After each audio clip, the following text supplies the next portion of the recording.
नमस्कार, मी पंजाब डक. पण राज्यातल्या सर्व शेतकऱ्याला सांगू इच्छितो की ज्यांच्याकडे ईदभर ओला असेल तर तुम्ही तुमचं पेरणी करू शकता. कारण की राज्यामध्ये आणखीन जवळपास 8 जुलै पर्यंत म्हणजे पाऊस राहणार आहे म्हणून हा अंदाज लक्षात यायचा. आणि राज्यातल्या इकडल्या पश्चिम भागातला तुम्हाला एक सांगू इच्छितो की दक्षिण महाराष्ट्रामध्ये सोलापूर जिल्हा, सांगली जिल्हा, सातारा जिल्ह्याचा पूर्वेकडील भाग, बारामती आणि धाराशिव, लातूर ह्या जिल्ह्यातल्या शेतकऱ्याचे फोन आले तर आमच्याकडे पाऊस नाही. त्याच जिल्ह्यातल्या शेतकऱ्याला सांगू इच्छितो की तुमच्याकडे आज म्हणजे 27 तारखेला बऱ्याच भागामध्ये पाऊस येणार आहे. 28, 29, 30च्या दरम्यान आणखीन बराच भाग कव्हर होणार आहे. तुमच्याकडे चांगला पाऊस पडला आणि ईदभर ओलं झाली तर तुम्ही तुमचा पेरणीचा निर्णय घेऊ शकता. पण तुम्हाला एक सांगू इच्छितो, राज्यामध्ये मात्र जुलैच्या पहिल्या आठवड्यात काही काही ठिकाणी अति मुसळधार पाऊस पडणार आहे, अतिवृष्टी होणार आहे म्हणून हा अंदाज लक्षात यायचा. मग ही अतिवृष्टी कोणत्या भागात होणार आहे? तर राज्यात सर्वप्रथम सांगतो मुंबईकरांनी सगळ्यांना सांगू इच्छितो की तुम्ही काय करा, जुलैच्या पहिल्या आठवड्यामध्ये 1 जुलै ते 8 जुलैच्या दरम्यान तुम्ही स्वतःची काळजी घ्या.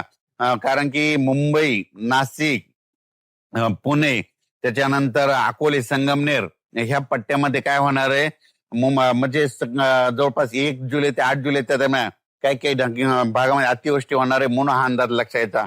ओढे नाले एक होतील, त्याच्यानंतर काय होईल, जे सकल भाग आहे त्या भागामध्ये पाणी साचणार आहे म्हणून तुम्ही तुमची काळजी घ्यायची म्हणून हे देखील सर्व शेतकऱ्यांना लक्षात येतं. उत्तर महाराष्ट्रातल्या शेतकऱ्याचे फोन आले, आमच्याकडं नंदुरबार, धुळेकडं काही भागामध्ये वंचित आहे, काही ठिकाणी पाऊस नाही.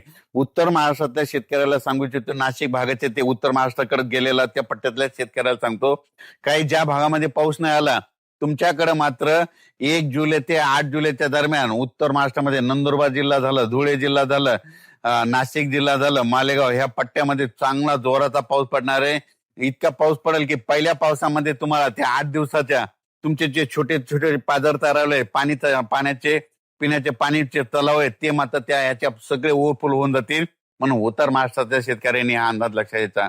म्हणजे उत्तर महाराष्ट्राला पाऊस उशिरा येणार आहे पण चांगलाच पडून जाणार आहे म्हणून त्यांच्यासाठी देखील आनंदाची बातमी. त्याच्यानंतर मालेगाव तालुका, नाशिक जिल्ह्यातला मालेगाव, त्याच्यानंतर निफाड, येवला, वैजापूर, गंगापूर, शिर्डी, राहता, कोपरगाव, त्याच्यानंतर संभाजीनगरचा फुलंब्री ह्या पट्ट्यातल्या शेतकऱ्याला सांगू इच्छितो की तुमच्याकडे देखील म्हणजे 1 जुलै ते 8 जुलैच्या दरम्यान काही ठिकाणी अतिमुसळधार पाऊस पडणार आहे म्हणून हा अंदाज तुम्ही ते देखील लक्षात यायचा.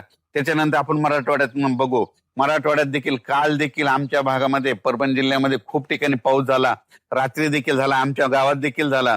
पण परभणी जिल्ह्यामधल्या शेतकऱ्याला परभणी, बीड, लातूर, धाराशिव, जालना, नांदेड आणि हिंगोटल्या शेतकऱ्याला सांगू इच्छितो की तुमच्याकडं 27 तारखेपर्यंत 8 जुलैपर्यंत दररोज वेगवेगळ्या भागात वेगवेगळ्या गावात असा दररोज भाग बदलत बदलत पाऊस पडणार आहे म्हणून हा अंदाज लक्षात येतात. सगळीकडे एकदा पडणार नाही, आज या गावात पडेल, उद्या त्या गावात पडेल, परवा पुन्हा तुमच्या गावात पडेल, पण सगळीकडे पाऊस पडणार, जमिनीमध्ये ईदभर ओल जाणार आणि सगळ्या मराठवाड्यातल्या सगळ्या शेतकऱ्याच्या पेरण्या होणार आहेत म्हणून हा अंदाज मराठवाड्यातल्या शेतकऱ्यांना लक्षात येतात. विदर्भातल्या शेतकऱ्याला सांगू इच्छितो, विदर्भात देखील आज वर्धा जिल्हा, नागपूर जिल्हा, भंडारा जिल्हा, गोंदिया जिल्हा, यवतमाळ जिल्हा, त्याच्यानंतर वाशिम जिल्हा, अकोला जिल्हा, बुलढाणा जिल्हा, अकोला, अमरावती ह्या परिसरात आज देखील म्हणजे दुपारनंतर बऱ्याच ठिकाणी पाऊस सुरू होणार आहे.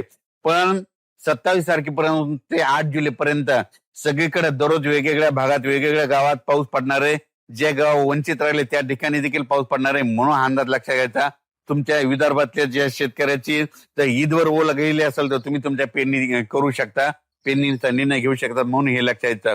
पण राज्यात मात्र फक्त कमी पाऊस कोणत्या पट्ट्यात राहणार आहे, फक्त सोलापूर जिल्हा, पंढरपूर, एक सांगली, त्याच्यानंतर इकडे धाराशिवचा थोडंफार पडणार, तिकडे देखील ह्या 3 दिवसात पडणार आहे.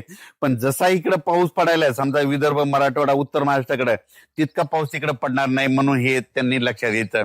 राज्यात मात्र जुलैच्या पहिल्या आठवड्यात काही काही ठिकाणी अतिवृष्टी होणार आहे. त्याच्यामध्ये मुंबई, त्याच्यानंतर पुणे, त्याच्यानंतर कोपरगाव, संगमनेर जिल्ह्यातला अकोले तालुका, त्याच्यानंतर हे शिर्डी, राहता, कोपरगाव असं ह्या पट्ट्यामध्ये नाशिक, निफाड त्या परिसरामध्ये, त्याच्यानंतर नाशिककडे वरच्या भागामध्ये चांगला पाऊस पडणार आहे. म्हणजे ओढे नाले खळखळून वाहतील तर ते कॅचमेंट एरियामध्ये, धरण क्षेत्रामध्ये पाऊस पडणार आहे.